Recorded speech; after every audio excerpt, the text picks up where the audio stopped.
आप में से कितने लोग हैं जो बहुत एक्साइटेड हैं आज के सेशन को लेकर के? तो अब मैं जैसे ही आपको नाम बताऊंगा उनका, जो हमारे आज के गेस्ट हैं, तो आपका जो एक्साइटमेंट लेवल है वो और बढ़ जाएगा। ये बताने से पहले कि गेस्ट कौन है, मैं आपको थोड़ा सा बताता हूं YouTube के बारे में। YouTube में क्या है कि पूरे वर्ल्ड की अगर बात करी जाए तो करोड़ों चैनल्स हैं जो अलग अलग जॉनर्स में हैं, अलग अलग कैटेगरीज में हैं। उसमें से दो बड़ी कैटेगरीज हैं, मोटिवेशन और एजुकेशन। पूरे वर्ल्ड में जो वर्ल्ड का नंबर 1 मोटिवेशन चैनल है वो मेरा है, और जो वर्ल्ड का नंबर 1 एजुकेशन चैनल है किसी इंडिपेंडेंट क्रिएटर का, वो उनका है, जो कि हमारे गेस्ट हैं। उनके 17 मिलियन से ज्यादा सब्सक्राइबर्स हैं। Please give an energetic and warm welcome to the one and only Khan sir.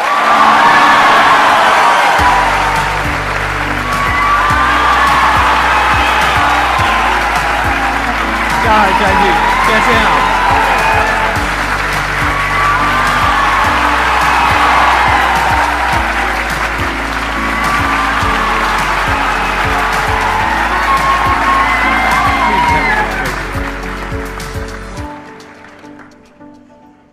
इससे पहले कि ऑडियंस आपसे कुछ पूछे या इंटरेक्ट करे, मेरे माइंड में एक क्वेश्चन है आपके लिए जी। जो बच्चे हैं वो आपके इतने दीवाने क्यों हैं, इतने पागल क्यों हैं आपके पीछे? मतलब मेरे कमेंट सेक्शन में भरा पड़ा था, खान सर कब आएंगे, खान सर कब आएंगे। मतलब ऐसा क्या जादू कर दिया आपने बच्चों के ऊपर?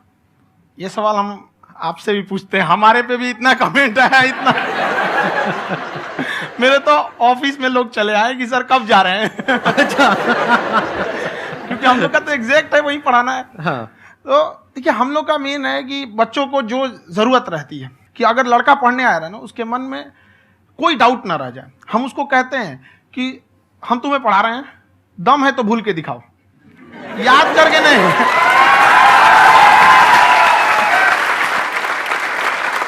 प्लस आप जिस प्राइस पॉइंट पे पढ़ा रहे हैं, आई थिंक वो सबसे कम है, वो बहुत ही कम है। सर, ये जो फीस का कल्चर है, ये हमारा इंडियन कल्चर नहीं है। हमारा इंडियन कल्चर गुरु दक्षिणा है, उस हिसाब से वो सही है। ऑक्सीजन जैसे जिंदगी के लिए जरूरी है, वैसे एजुकेशन जरूरी है। कोई ये नहीं कह सकता है कि पैसे की वजह से वो खान सर के यहां से लौट गया। क्या बात है।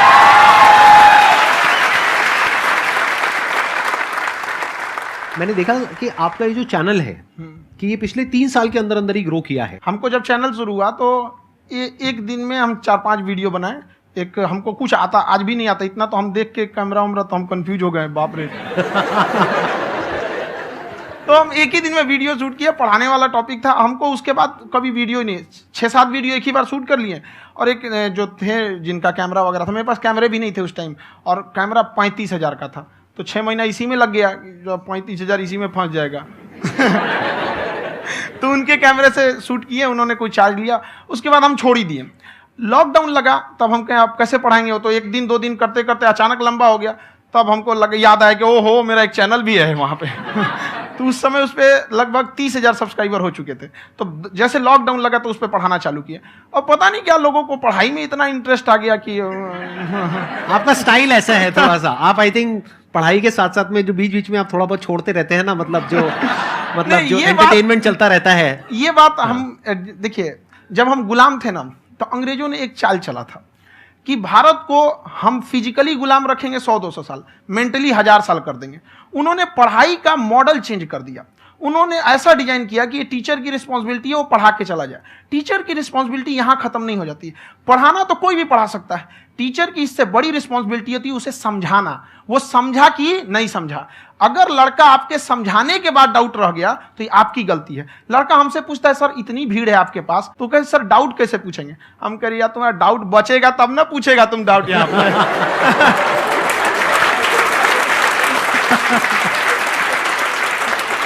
कॉन्फिडेंस नेक्स्ट लेवल है खान सर का, मानना पड़ेगा। और शायद यही वजह है इनकी जो ग्रोथ है उसका।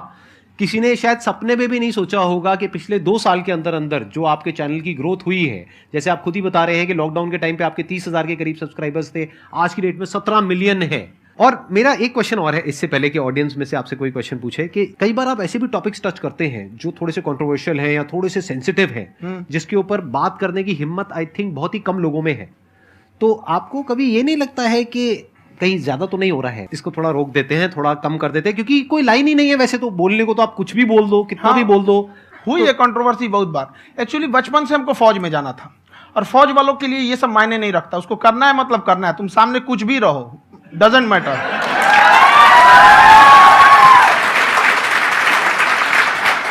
और मैंने YouTube पे देखा कुछ वीडियोस में कि आपका जो इंस्टीट्यूट है वहां पर आज से कुछ साल पहले कुछ बम गिरे थे। हाँ, कुछ गिरे थे, कुछ तो बहुत सॉलिड जगह गिरा था, फटा नहीं वो। मतलब आपके आसपास? हाँ, बम को भी पता है कि टीचर की इज्जत किया जाता है। क्या बात है, क्या बात है। मैं समझ पा रहा हूं कि ये आपके अंदर जो एटीट्यूड है ये कहां से आ रहा है, क्योंकि आप बचपन से ही फौज में जाना चाहते थे, तो आप जंग के मैदान में ही खड़े हैं एक तरीके से। बस फर्क ये है कि आपके हाथ में कलम है, हथियार ना हो करके। हथियार से एक आदमी की जान जा सकती है, हाँ। कलम से बहुत ताकत होता है। शिक्षा एक ऐसा हथियार है ना, हर कुरीतियों से लड़ सकता है, हर तरह की समस्याओं से। और ये एक ऐसा हथियार है, मेटल डिटेक्टर में भी नहीं पकड़ाता है।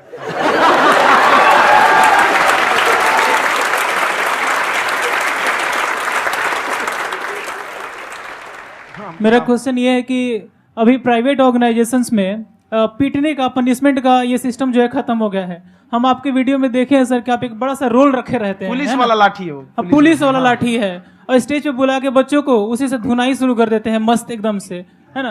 तो सर मतलब कि बच्चे मतलब कि डरते नहीं हैं आपसे, और इस तरीके से कैसे कनेक्टेड हैं आपसे, है ना। और एक और क्वेश्चन सर, यूपीएससी का जो आप अपना बैच स्टार्ट करने वाले हैं, ठीक है, उसके बारे में बताइए सर, क्योंकि मुझे मतलब कुछ इशू करना है सर, ठीक है। और संदीप सर को देख लिए, मेरा तो वैसे ही हो जाना है।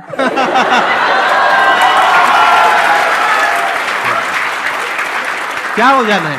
मेरा पूरा कंप्लीट करो। I'll be an IAS officer next year because I have seen you, sir. My day is like complete, sir. All the best. Thank you so much, sir. Thank you. पूरा बोला करो। हाँ। Thank you. देखिए, लड़कों को जहां तक पीटने की बात है, जब पढ़ाने की बात आएगी तो उसको हम पूरे बेहतरीन ढंग से पढ़ाएंगे। लेकिन जब सजा देने की बात आएगी ना, तो वो भी बेहतरीन ढंग से होगा। ऐसा थोड़ी होगा कि बस एक ही चीज बेहतरीन ढंग से होगा। और डर का होना बहुत जरूरी है। ये डर भी अपने आप में एक मोटिवेशन है, क्योंकि जब आपके अंदर एक थोड़ा सा डर रहे ना, तो डर के भागिए मत। एक ऐसा डर जिसको आप लगे कि नहीं नहीं थोड़ा सा और करने की जरूरत है, फिर तो ये हम इसको क्रॉस कर जाएंगे यहाँ पर। तो लड़कों के अंदर ये डर बनाना भी जरूरी रहता है। और रही बात यूपीएससी वाले की, जो आपने बोला, बहुत सारे लड़के वेट कर रहे हैं यूपीएससी की, क्योंकि 2-2.5 लाख फीस सारे लोग एफोर्ड नहीं कर सकते। और हमारा वही रहता है, हम तो ज्यादातर हमारे स्टूडेंट देखेंगे तो किसी के रिक्शा वाला, सब्जी वाला, यही लोग, इनको तो 2.5 लाख रुपया, इनके पास पूरी संपत्ति नहीं होती है, फीस कहाँ से भरेंगे वहां पे, उसके बाद रहेंगे कहाँ से। तो ऑल ओवर इंडिया से, कश्मीर से कन्याकुमारी तक, गरीब से गरीब भी लड़का उसको पढ़ सकता है। यही कुछ 1000 रुपये मंथली, 12-14 हजार साल का पड़ेगा, खत्म हो जाएगा इतना में।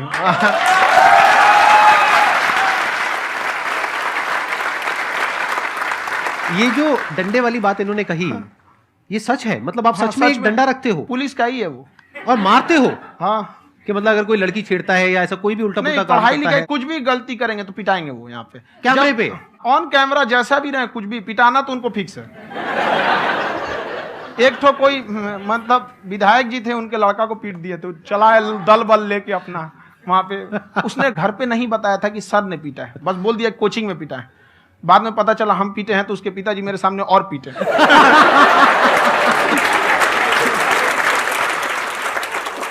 सर आपका सबसे बड़ा डर क्या है, आप दोनों का?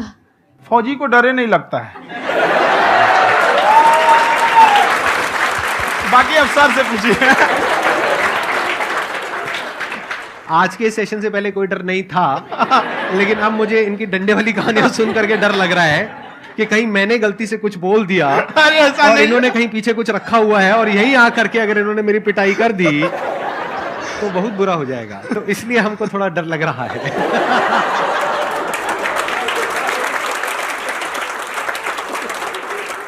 आपकी डेली कितने घंटे क्लासेस होती हैं? 6-7 घंटे। अभी भी खुद ही करते हो आप? हाँ, हमारे स्टाफ परेशान रहते हैं। हम 1:30-2 बजे सोते हैं, सुबह 6 बजे उठ जाते हैं, परेशान रहते हैं।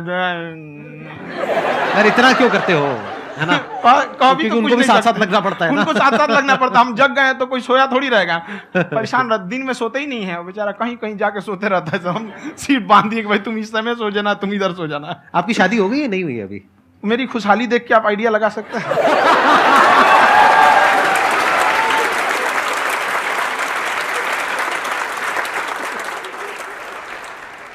First of all I would like to say sir thank you so much to you and to your team कि आपने मुझे यहाँ आने का मौका दिया।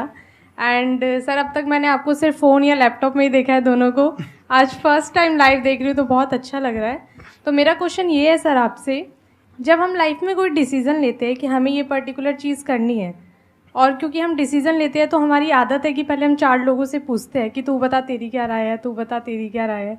तो उनमें से अगर कोई हमें कह देता है कि ये बेकार डिसीजन है मत कर, तो हमारा माइंड कहीं ना कहीं डाइवर्ट होने लगता है और उसकी वजह से हम अपना डिसीजन चेंज कर देते हैं।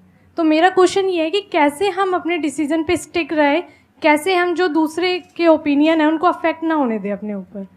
दूसरे से सलाह लेने से पहले एक बार खुद उस पर रिसर्च कर लेना चाहिए, ताकि आप सामने वाला क्या सलाह दे रहा है आपको समझ में आना चाहिए। यहाँ पर ऐसा नहीं है कि कई बार ऐसे होते हैं कि दूसरे वाले को एक्सपीरियंस होता है, तो अगर आपको पहले से आइडिया है, उसके बारे में आप बेहतरीन ढंग से रिसर्च किए हैं कि क्या इसमें प्लस पॉइंट है क्या निगेटिव है, उसके बाद आप किसी से सलाह लेने जाइए। ये नहीं कि मन में सीधा बताओ गड़बड़ा जाएगा। तो वहाँ पे पहले आपको R&D करना पड़ता है, समझ में आया कि नहीं। और जिंदगी हो या गाड़ी, जीतेगा वही जो टाइम पे गियर चेंज कर रहा है। तो डिसीजन चेंज करना बहुत ज्यादा गलत नहीं है। इन्होंने बहुत अच्छी बात कही है और मैं इसी बात में थोड़ा सा और ऐड ऑन करूंगा कि ये जो आपने कहा ना कि अपने डिसीजन पे स्टिक कैसे रहें, ये कोई अच्छी क्वालिटी नहीं है, क्योंकि टाइम टू टाइम आपको अपने डिसीजंस को चेंज करना होता है। जैसे आपने 4 लोगों से डिस्कस किया, कोई इंसान कुछ पॉजिटिव बोल रहा है, कोई नेगेटिव बोल रहा है, उससे फर्क नहीं पड़ना चाहिए। डिपेंड ये करता है कि वो जो बोल रहा है उसका बेसिस क्या है। क्या वो किसी नॉलेज या एक्सपीरियंस के बेस पे बोल रहा है या ऐसे ही कुछ भी बोल रहा है? ऐसे ही बोल रहा है तो फिर उसकी बात पे ध्यान क्यों दे रहे हो? अगर किसी नॉलेज या एक्सपीरियंस के बेस पे बोल रहा है, फिर चाहे वो पॉजिटिव बोल रहा है चाहे नेगेटिव बोल रहा है, दोनों ही मायने रखता है।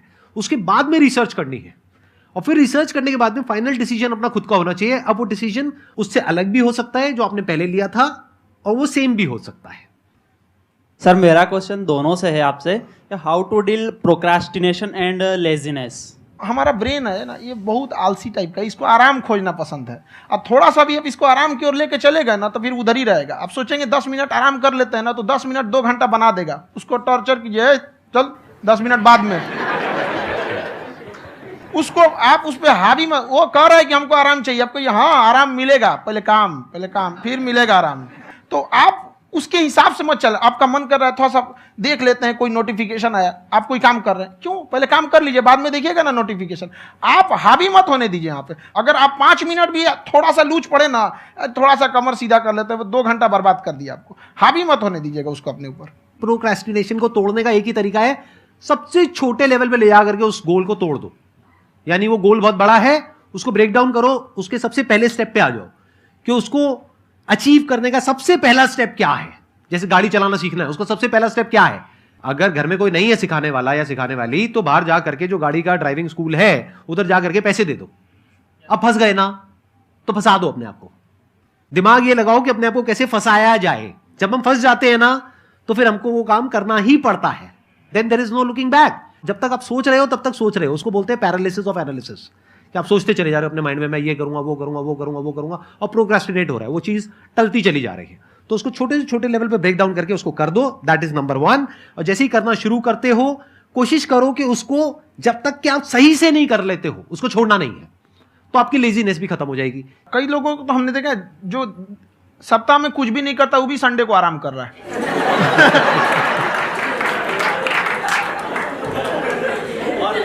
वैसे कहा भी जाता है कि अगर कोई काम आपको करवाना है ना तो ऐसे किसी इंसान को दो जो बिजी है। हाँ। ऐसे आदमी को मत दो जो खाली है। ये परफेक्ट एग्जाम।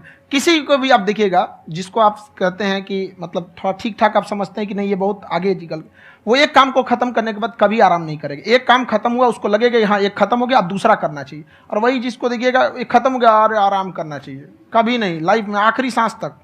सर यहाँ पे सब हिंदी में पूछते हैं, इंग्लिश में पूछते हैं, मैं भोजपुरी में पूछूं? जौन भाषा ठीक लगे तोने में पूछ दो। हाँ सर।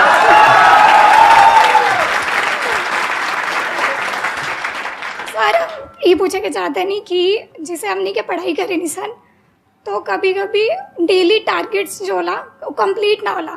अगर टारगेट्स कंप्लीट भी होला तो फिर ऐसा इरिटेशन या फिर वो एंजाइटी या फिर कि और करना है या फिर अभी नहीं हुआ, वो चीज़ हमेशा रहेला, तो वो कम कैसे करल जाए? देखिए टारगेट्स को ना हम लोग को एक अपने हिसाब से पहले फिट करना चाहिए। ऐसा नहीं कि दूसरे किसी इंसान को देख के हम टारगेट फिट कर ले। कोई लड़का 8 घंटा पढ़ रहा है, कोई पहली बार अभी पढ़ना ही चालू किया, उसको देख के 8 घंटा पढ़ेगा तो पढ़ाई छोड़ देगा। तो आप अपनी क्षमता के हिसाब से देखिए कि आप कितना पढ़ सकते हैं। अगर आपने एक घंटे को बना लिया कि हम 1 घंटा पढ़ सकते हैं, अगले 1 हफ्ते तक उसको सस्टेन रखिए। जिम में कैसे करते हैं लोग, पहले दिन उठा लीजिएगा 1 कुंटल तो हार्ट अटैक हो जाएगा। तो वो धीरे धीरे टारगेट सेट कीजिए और अपनी क्षमता को भी देखिए। हर इंसान की क्षमता अलग है। कंगारू को देख के हाथी छलांग मारेगा, पैर तोड़ के बैठ जाएगा।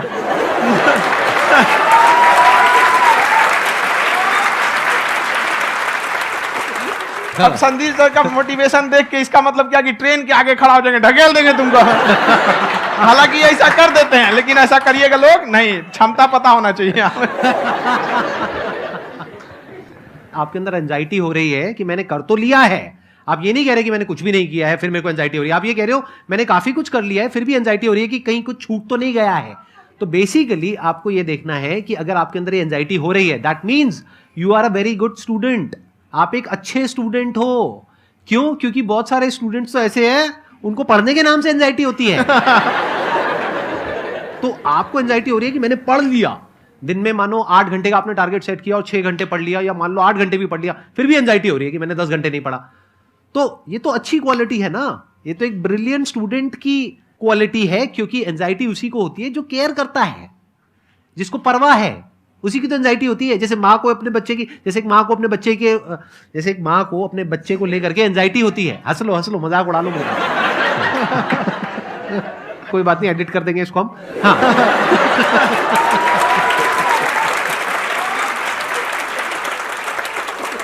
जैसे एक माँ है, उसको अपने बच्चे को लेकर के एंजाइटी होती है, थोड़ी सी भी तबीयत खराब हो जाए उसको एंजाइटी होती है, चाहे बच्चा ठीक भी है, डॉक्टर को नहीं होती है।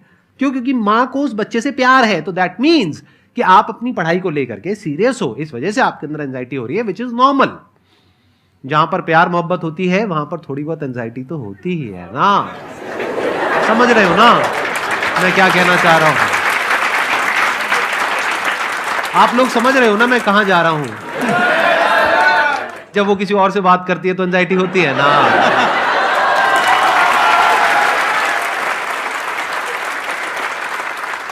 सर, आपकी स्टोरी हमने सुनी थी, तो एक टाइम आया था जब आप गंगा किनारे जाके बैठ गए थे। उस समय आपको कुछ समझ नहीं आ रहा था, तो उस समय मतलब आपने ये डिसीजन कैसे लिया कि अब आगे नहीं, यहाँ से वापस जाना है? रास्ता ही नहीं था। घर जाने के लिए एटलीस्ट 90 रुपए चाहिए थे, जेब में 40 रुपए थे। कैसे घर जाते हैं? और हम गंगा के किनारे चुपचाप बैठे बैठे हम कहें कि अब बहुत टेंशन हो गया, अब घर जाना चाहिए। रूम पे तो किराए के रूम पे ही आदमी सारे लोग रहते। गए वहाँ पे तो रूम लॉक हो गया था। तुम खटखटाए तो ऊपर से गुस्सा से बोले जो ऑनर थे, क्या टाइम हो गया है? तुम कहे 9-10 बज रहा होगा। घड़ी देखिए तो 2 बज रहा था रात का, 2-2:30 बज गया था वहाँ। टेंशन में आप तो होता है, कई बार ऐसा समय आएगा कि लगेगा जैसे अब कुछ नहीं हो सकता है। तो इससे घबराना नहीं है। कभी कभी गुच्छे की आखिरी चाबी भी ताला खोल देती है। जो बातें आपने बताई कि घर में प्रॉब्लम्स ये तो बहुत लोगों ने फेस करी वहां पर। आप अकेले नहीं है, बहुत लोगों ने ये प्रॉब्लम्स फेस करी, बहुत तरह की प्रॉब्लम्स देखी, बहुत तरह की स्ट्रगल्स देखी, लेकिन वो सब इतने कामयाब नहीं हो पाए जितने कि आप हुए। तो आपके अंदर ऐसा कुछ ना कुछ है जो औरों के अंदर नहीं है। तो वो मैं जानना चाह रहा हूं कि वो ऐसा क्या था जहां से कि आपका दिमाग यहां तक सोच पा रहा है कि मैं पूरे इंडिया में इतने बड़े लेवल का चेंज लेकर के आ सकता हूं, एजुकेशन फील्ड में रेवोल्यूशन लेकर के आ सकता हूं। ये सोचना ही बहुत लोगों के बस का नहीं है। मेरी एक खुद की थिंकिंग, अगर हमको कोई 100 रुपए किसी काम के लिए दिया, हम सबसे यही कहते हैं, तो हम कोशिश करते हैं उसे 200 का रिटर्न दे। अगर कोई हमसे 200 रुपया फीस दे रहा है, 250 दे रहा है, तो हम उसको ये कोशिश करते हैं कि तुम्हें ऐसा लगे कि नहीं भैया हमने 10-20 हज़ार का पढ़ लिया यहाँ पर। वो ईमानदारी से कभी कमी नहीं। और हमेशा अगर हम प्रॉमिस एक्स का करते हैं तो डिलीवर 4x करना चाहते हैं। ध्यान से सुनना और ध्यान से समझना इस फर्क को। अगर आप समझ पाए तो बहुत आगे जाओगे लाइफ में। एक वो होते हैं जो ये सोचते हैं कि हमें सब कुछ मिल जाए, हमें कुछ भी करना ना पड़े। दूसरी कैटेगरी होती है लोगों की जिनको जितना मिलता है उसमें भी चोरी चकारी करते हैं या कोशिश करते हैं कि उससे कम दे सामने वाले को जितना कि हमें मिल रहा है। तीसरी कैटेगरी होती है लोगों की, जो इनके जैसे लोग होते हैं, वो क्या करते हैं, वो ये सोचते हैं कि अगर मैंने किसी से 1 रुपए भी लिया, देखा जाए तो 200-250 रुपए कुछ भी नहीं होता है, 200-250 रुपए अगर मैंने लिया तो कैसे उसको 400 रुपए की वैल्यू दूं। ये जो थिंकिंग है ना, यही एक फर्क होता है एक ऐसे इंसान में जो बहुत आगे निकल जाता है और उस इंसान में जो मीडियोकर रह जाता है। आप अपने आप को अपने आप के ऊपर समय दीजिए, उसको डेवलप कीजिए। जब आप अपने आप के ऊपर खर्च करते हैं तो आने वाले समय में लोग गूगल पे आपको सर्च करते हैं। क्या बात है सर, ये आपने अभी बनाया है या ये कोई पुराना आपका वो है? बनते रहता है, इसे फ्लो में बन जाता है। आपके अंदर ना सर एक कवि छुपा हुआ है कहीं ना कहीं जो बाहर आना चाहता है। कभी ना कभी आपने सोचा होगा कुछ हाँ, कभी कभी देखिए एक चीज है, संगत का बहुत अच्छा असर पड़ता है। ये चीज को हमेशा, संगति का मतलब लोग हल्के में ले लेते हैं। संगति का मतलब होता है संग संग गति। तो अच्छे लोग के साथ रहेंगे तो संग संग अच्छी गति होती जाएगी, खराब में रहेंगे तो ये भी होता है। बट अपने आप को थोड़ा सोचना चाहिए कि हम केवल जी के मर जाएं इसके लिए नहीं आए हैं। लोग कहते हैं कि सर नाम क्यों नहीं बताते अपना। हमारी एक ही सोच है कि जाने के बाद इस दुनिया से हमको मतलब एक चीज देना चाहते हैं स्टूडेंट्स को, कि वो याद करें कि इस पैसे की भाग दौड़ की दुनिया में हर कोई दोनों हाथ से लूटने में लगा है, खाली हाथ जाने के लिए ये सबको लगा है। तो हर कोई को ये सोचना चाहिए कि था कोई इंसान जो इतने कम फीस में इतनी शिक्षा जो महंगी थी, जो कमाने का रास्ता था, उसको भी एकदम कंपटीशन इतना कर दिया कि अब लोगों को अपनी फीस बढ़ाने में डर लगता है कि अरे यार, लड़का कमेंट करता है कि खान सर इतना ले रहे हैं, आप बहुत बड़ा टीचर हो गए।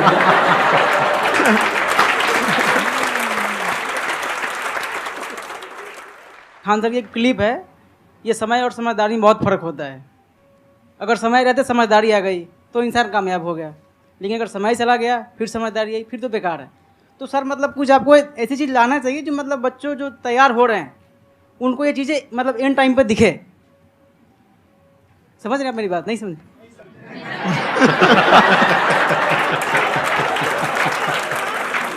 यही होता है सर, सर का मोटिवेशन ज्यादा हो जाता है। जब आप स्ट्रगलिंग फेज में हैं तो कम से कम चीजों को अपने ऊपर खर्च कीजिए, ज्यादा से ज्यादा सीखने में खर्च कीजिए। अगर आपको राजा बनने का शौक है तो गुलाम की तरह मेहनत करना सीखिए, तब राजा बनेंगे।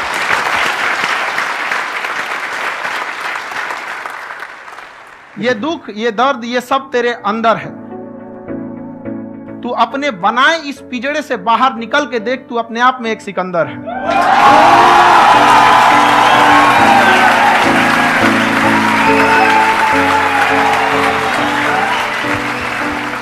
Thank you so much sir for coming. बहुत मजा आया मेरे को आपके साथ में इंटरेक्ट करके। आई एम श्योर आप लोगों को भी बहुत मजा आया होगा।